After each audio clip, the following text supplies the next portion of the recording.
Hadith, Wikipedia audio.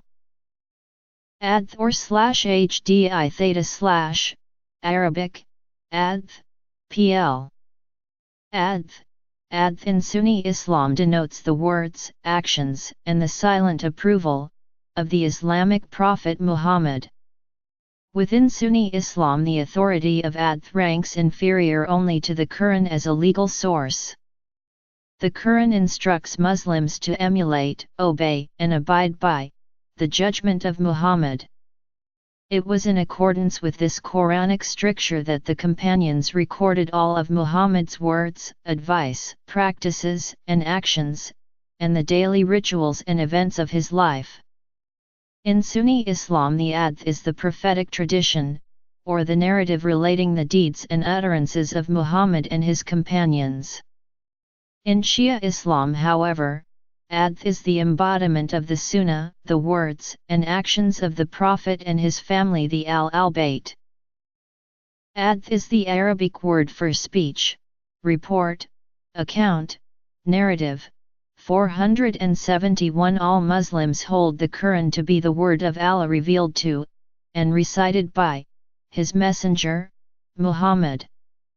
Its supreme position unites all Muslims.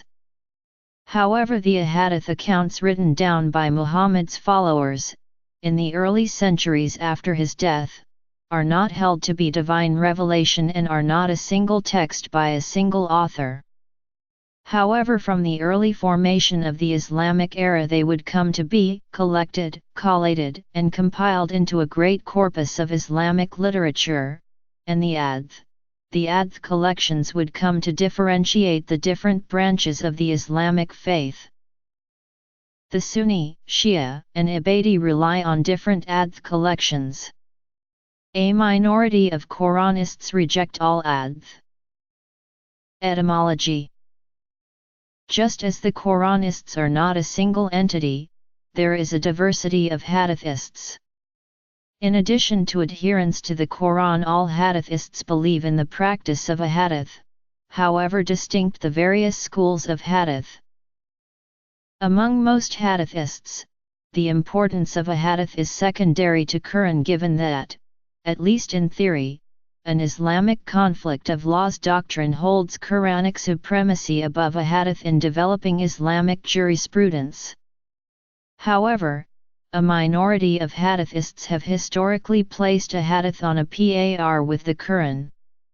A smaller minority have upheld a Hadith in contradiction to the Quran, thereby placing a Hadith above Quran and claiming that contradictory Hadith abrogate the parts of the Quran where they conflict. In the Sunni branch of Islam, the canonical Hadith collections are the 6 books, of which Sahih al-Bukhari and Sahih Muslim generally have the highest status. The other books of Hadith are Sunan Abu Dawud, Jami at-Tirmidhi, al-Sunan al-Sughra, and Sunan ibn Majah. However, the Malikis, one of the 4 Sunni schools of thought, traditionally reject Sunan ibn Majah and assert the canonical status of Muwatta Imam Malik. In the 12er Shia branch of Islam, the canonical Hadith collections are the 4 books, Kitab al-Kafi, Man la Yajruhu al-Faqih, Tadhib al-Aim, and al-Istibsar. In the Ibadi branch of Islam, the main canonical collection is the Tartib al-Musnad.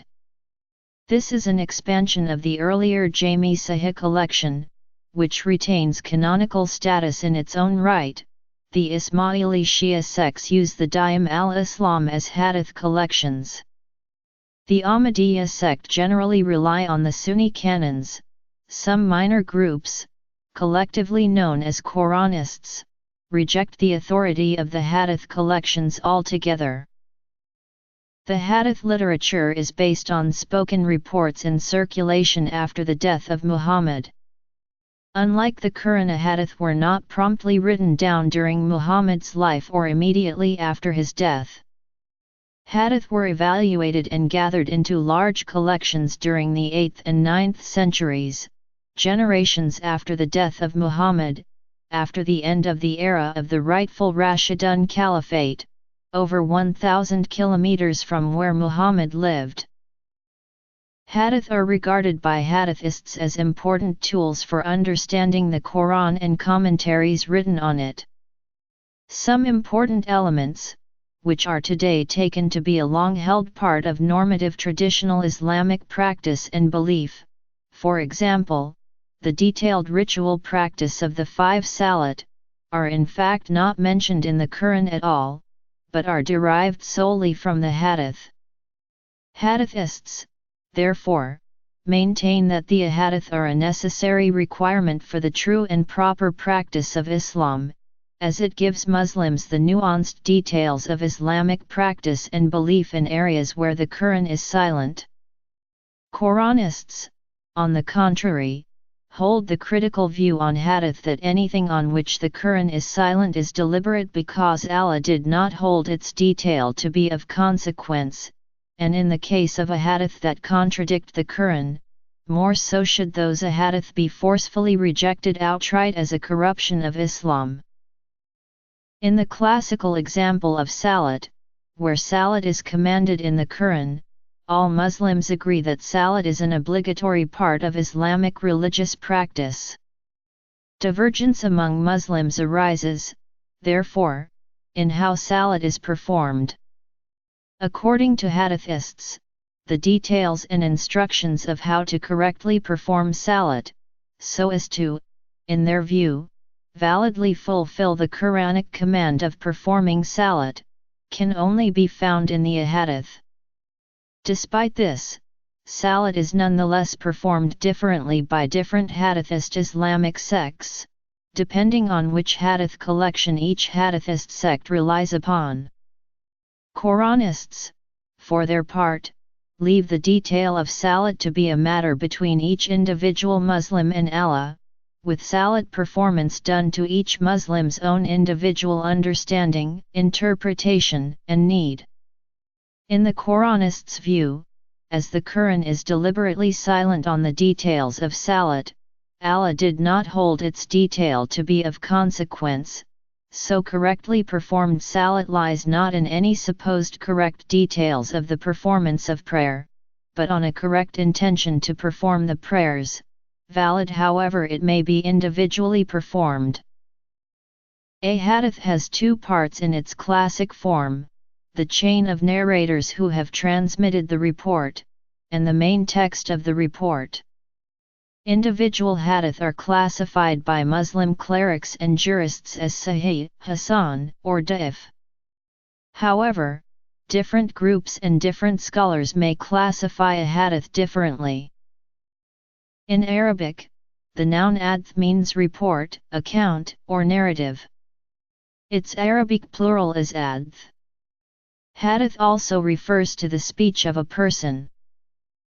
In Islamic terminology, according to Juan Campo, the term hadith refers to reports of statements or actions of Muhammad, or of his tacit approval or criticism of something said or done in his presence, though some sources limit hadith to verbal reports, with the deeds of Muhammad and reports about his companions being part of the Sunnah not hadith. Classical hadith specialist Ibn Hajar al-Asqalani says that the intended meaning of hadith in religious tradition is something attributed to Muhammad but that is not found in the Quran. Definition. Other associated words possess similar meanings including, Khabar often refers to reports about Muhammad, but sometimes refers to traditions about his companions and their successors from the following generation. Conversely, Athar usually refers to traditions about the companions and successors, though sometimes connotes traditions about Muhammad. The word Sunnah is also used in reference to a normative custom of Muhammad or the early Muslim community. The 2 major aspects of a hadith are the text of the report, which contains the actual narrative, and the chain of narrators, which documents the route by which the report has been transmitted. The isnad was an effort to document that a hadith had actually come from Muhammad, and Muslim scholars from the 8th century until today have never ceased repeating the mantra the isnad is part of the religion. If not for the isnad, whoever wanted could say whatever they wanted. The isnad means literally support, and it is so named due to the reliance of the hadith specialists upon it in determining the authenticity or weakness of a hadith. The isnad consists of a chronological list of the narrators, each mentioning the one from whom they heard the hadith, until mentioning the originator of the matn along with the matn itself. The first people to hear hadith were the companions who preserved it and then conveyed it to those after them. Then the generation following them received it, thus conveying it to those after them and so on. So a companion would say, "I heard the Prophet say such and such." The follower would then say, "I heard a companion say, I heard the Prophet." The one after him would then say, "I heard someone say, I heard a companion say, I heard the Prophet." And so on. Different branches of Islam refer to different collections of hadith, though the same incident may be found in hadith in different collections. The hadith had a profound and controversial influence on molding the commentaries of the Quran. The earliest commentary of the Quran, known as Tafsir Ibn Abbas, is sometimes attributed to the companion Ibn Abbas, but this is rejected by scholars. The hadith were used in forming the basis of Sharia, and the hadith are at the root of why there is no single Sharia system, but rather a collection of parallel Sharia systems within Islam. Much of early Islamic history available today is also based on the hadith and is challenged for lack of basis in primary source material, as well as internal contradictions of the secondary material available. Components. Different schools. Traditions of the life of Muhammad and the early history of Islam were passed down mostly orally for more than 100 years after Muhammad's death in AD 632. Muslim historians say that Caliph Uthman ibn Affan of the Rashidun Caliphate, or third successor of Muhammad, who had formerly been Muhammad's secretary, is generally believed to urge Muslims to record the hadith just as Muhammad suggested to some of his followers to write down his words and actions. Impact on Islam. History, tradition, and usage. History. Shia and Sunni textual traditions. Extent and nature in the Sunni tradition. Uthman's labors were cut short by his assassination, at the hands of aggrieved soldiers, in 656. No sources survive directly from this period, so we are dependent on what later writers tell us about this period. According to British historian of Arab world Alfred Guillaume, it is certain that several small collections of hadith were assembled in Umayyad times. In 851 the rationalist Mu'tazila school of thought fell from favor in the Abbasid Caliphate. The Mu'tazila, for whom the judge of truth was human reason, had clashed with traditionists who looked to the literal meaning of the Quran and Hadith for truth. While the Quran had been officially compiled and approved, Hadiths had not. One result was the number of hadiths began multiplying in suspiciously direct correlation to their utility to the quoter of the hadith who will be its guiding light. In fact, one agreed upon hadith warned that, there will be forgers, liars who will bring you hadiths which neither you nor your forefathers have heard, beware of them. In addition, the number of hadith grew enormously. While Malik ibn Anas had attributed just 1,720 statements or deeds to the Muhammad, it was no longer unusual to find people who had collected 100 times that number of hadith. Extent and nature in the Shia tradition. Faced with a huge corpus of miscellaneous traditions supported differing views on a variety of controversial matters, some of them flatly contradicting each other, Islamic scholars of the Abbasids sought to authenticate hadith. Scholars had to decide which hadith were to be trusted as authentic and which had been invented for political or theological purposes. To do this, they used a number of techniques which Muslims now call the science of hadith. Sunni and Shia hadith collections differ because scholars from the two traditions differ as to the reliability of the narrators and transmitters. Narrators who took the side of Abu Bakr and Umar rather than Ali, in the disputes over leadership that followed the death of Muhammad, are seen as unreliable by the Shia. Narrations sourced to Ali and the family of Muhammad, and to their supporters, are preferred.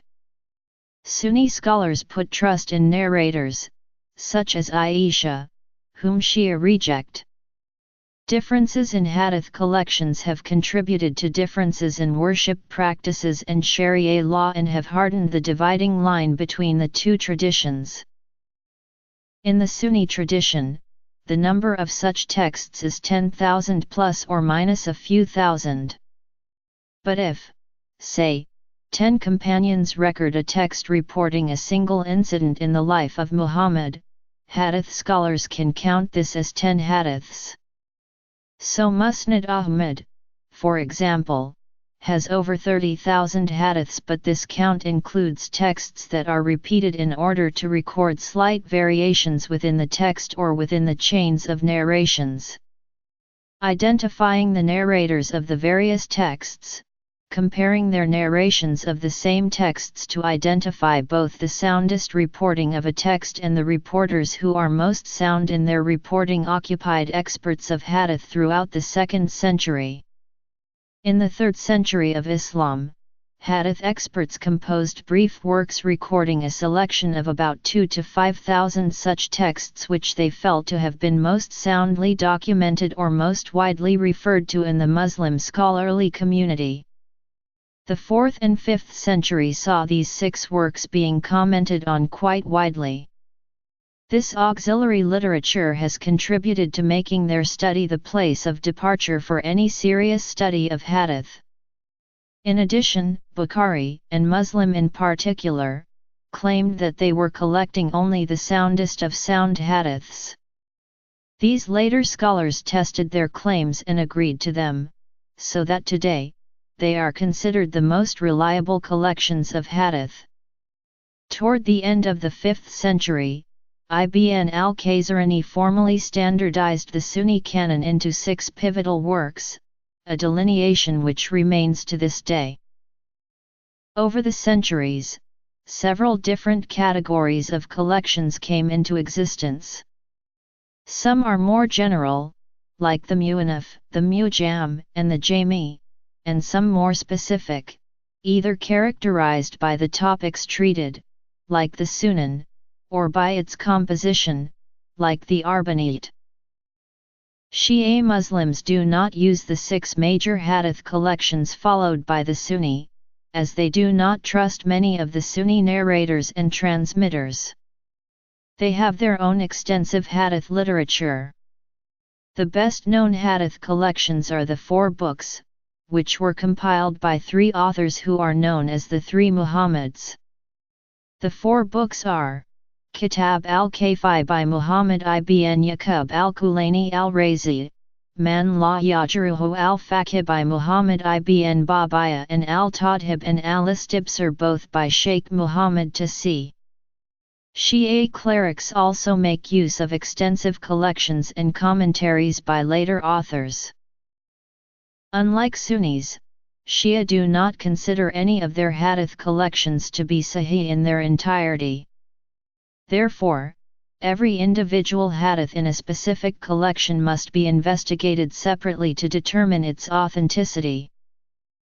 The mainstream sects consider hadith to be essential supplements to, and clarifications of, the Quran, Islam's holy book, as well as for clarifying issues pertaining to Islamic jurisprudence.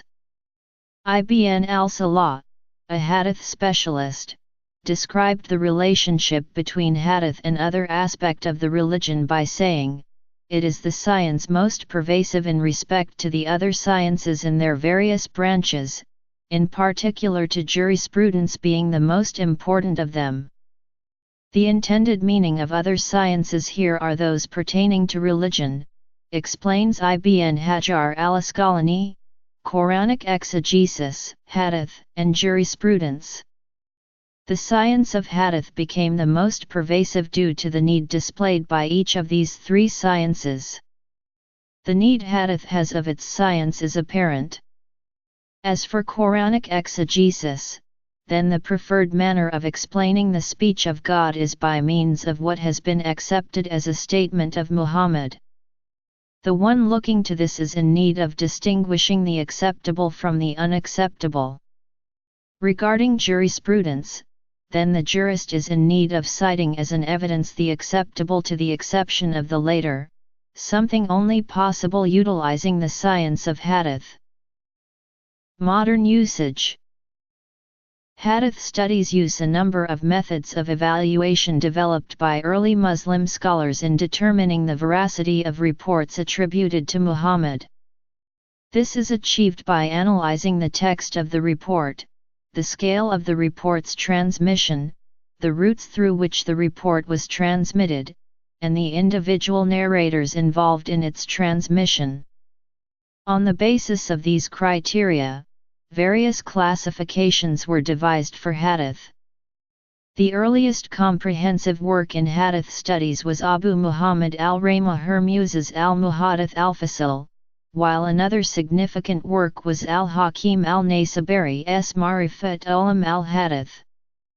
Ibn al-Salah's Ulam al-Hadith is considered the standard classical reference on Hadith studies. By means of Hadith terminology, Hadith are categorized as of, or ma. Other classifications used also include Hasan, which refers to an otherwise a report suffering from minor deficiency, or a weak report strengthened due to numerous other corroborating reports, and Munkar, which is a report that is rejected due to the presence of an unreliable transmitter contradicting another more reliable narrator. Both Sahih and Hasan reports are considered acceptable for usage in Islamic legal discourse. Classifications of Hadith may also be based upon the scale of transmission.